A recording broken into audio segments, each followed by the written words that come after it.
Someone comes and says, there's a dragon. I'm the guy to deal with it. That's what the environmentalists say, the radical types who push limits to growth.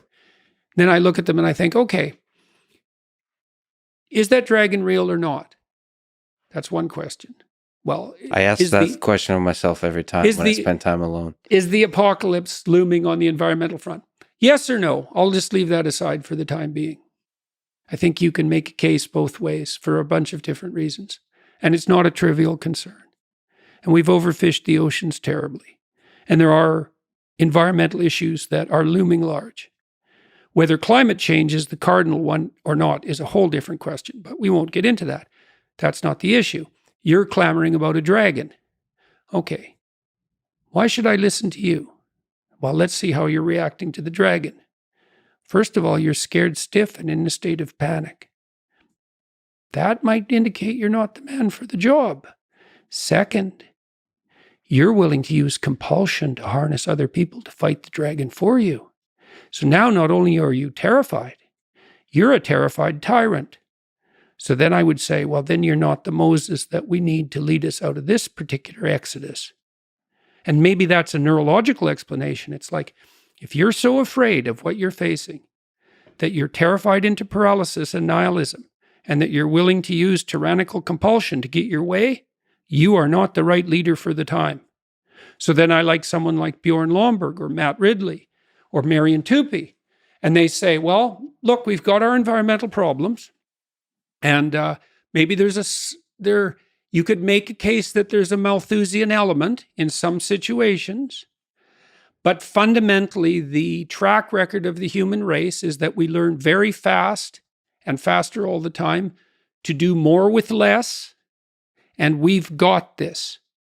And I think, yes, to that idea. And I think about it in a fundamental way. It's like, I trust Lomborg. I trust Tupy. I trust Matt Ridley. They've thought about these things deeply. They're not just saying, oh, the environment doesn't matter, whatever the environment is. You know, the environment. I don't even know what that is. That's everything. The environment. I'm concerned about the environment. It's like, how is that different than saying I'm worried about everything? How are those statements different semantically? Well, yeah, the environment, it could be, I'm worried about human society. A lot of these complex systems are difficult to talk about because there's so much involved, for sure. Yeah, everything. And then these models, because people have gone after me because I don't buy the climate models. Well, I think about the climate models as extended into the economic models, because the climate model is, well, there's going to be a certain degree of heating, let's say by 2100. It's like, okay, some of that might be human generated. Some of it's a consequence of warming after the ice age. This has happened before, but fair enough. Let's take your presumption. Although there are multiple presumptions, and any error in your model multiplies as time extends, but have it your way. Okay, now we're going to extend the climate model, so to speak, into the economic model. So I just did an analysis of a paper by Deloitte, third biggest company in the US, 300,000 employees, major league consultants. They just produced a report in May. I wrote an article for it in the Telegraph, which I'm going to release this week on my YouTube channel. Said, well, if we get the climate problem under control economically, because that's where the models are now being generated on the economic front. So now we have to model the environment, that's climate, and we have to model the economy. And then we have to model their joint interaction. And then we have to predict 100 years into the future. And then we have to put a dollar value on that. And then we have to claim that we can do that, which we can't. And then this is our conclusion. We're going to go through a difficult period of privation, because if we don't accept limits to growth, there's going to be a catastrophe 50 years in the future or thereabouts. And so to avert that catastrophe, we are going to make people poorer now. How much poorer?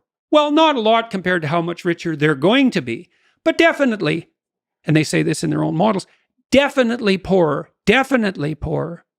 than they would be if we just left them the hell alone. And so then I think, okay, poorer, eh? Who? Well, let's look at it biologically.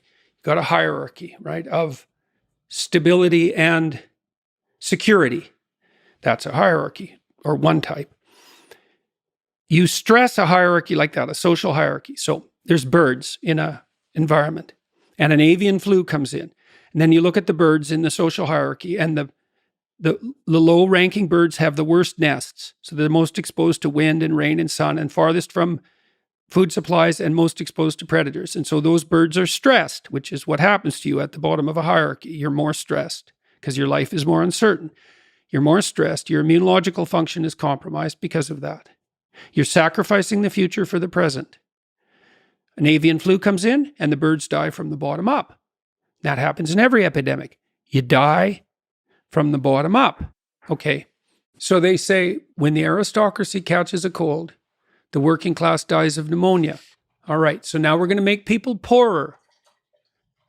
Okay. Who?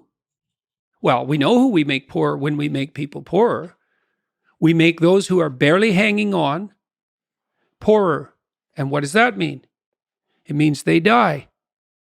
And so what the Deloitte consultants are basically saying is, well, you know, it's kind of unfortunate, but according to our models, a lot of poor people are going to have to die so that a lot more poor people don't die in the future. It's like, okay, hold on a sec. Which of those two things am I supposed to regard with certainty? The hypothetical poor people that you're going to hypothetically save 100 years from now?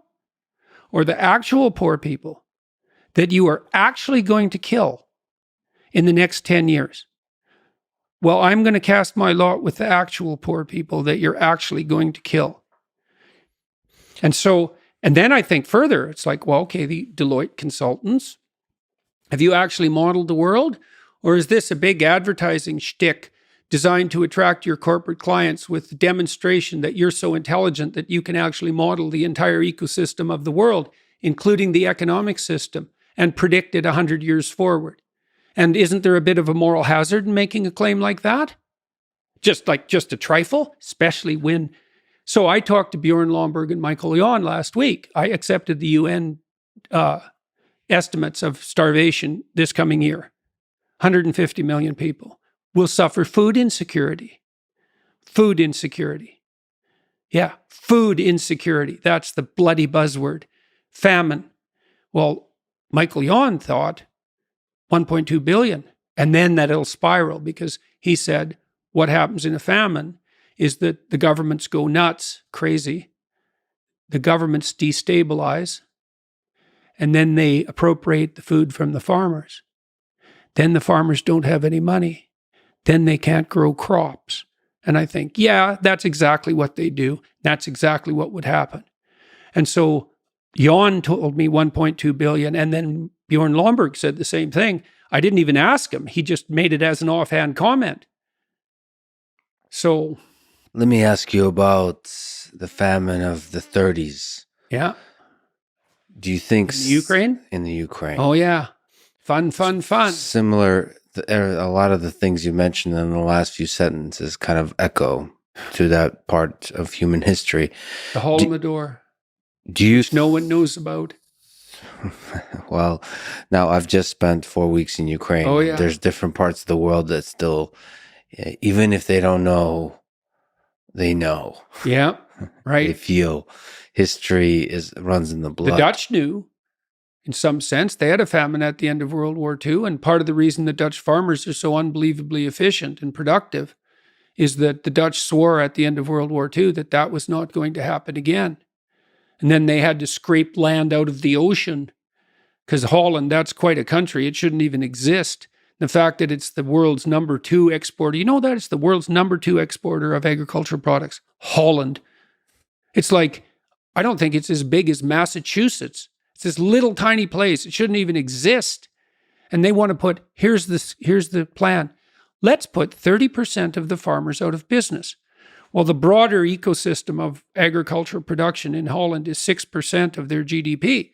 Now, these centralizing politicians think, tell me if I'm stupid about this. Take an industry. You knock it back by fiat by 30%. Now, it runs on like a 3% profit margin. Now, you're going to kill 30% of it. How are you not going to bring the whole thing down, the whole farming ecosystem down? How are you not going to impoverish the transport systems? How are you not going to demolish the grocery stores?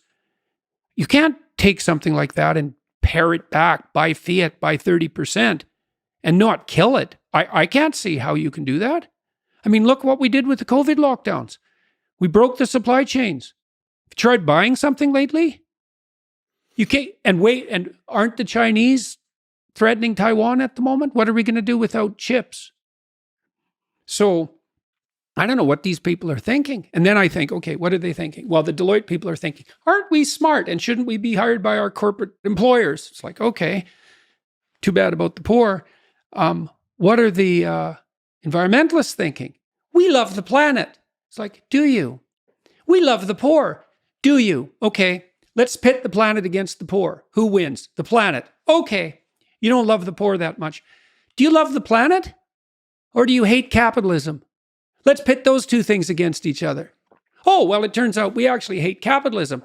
How can we tell? Because you're willing to break it. And you know what's going to happen? So what's going to happen in Sri Lanka with these 20 million people who now have nothing to eat? Are they going to eat all the animals? Are they going to burn all the firewood? They're stockpiling firewood in Germany. It's like, so is your environmental globalist utopia going to kill the poor and destroy the planet? And that's okay because we'll wipe out capitalism. It's like, okay. Yeah, the dragon and the fear of the dragon drives ideologies, some of which can build a better world, some of which can destroy that world. Now, what do you think of that theory about trustworthiness? If the dragon that you're facing turns you into a terrified tyrant, you're not the man for the job. Is that a good theory? It's an interesting theory. Let me use that theory to challenge, because what does terror look like? Let me turn the tables on you.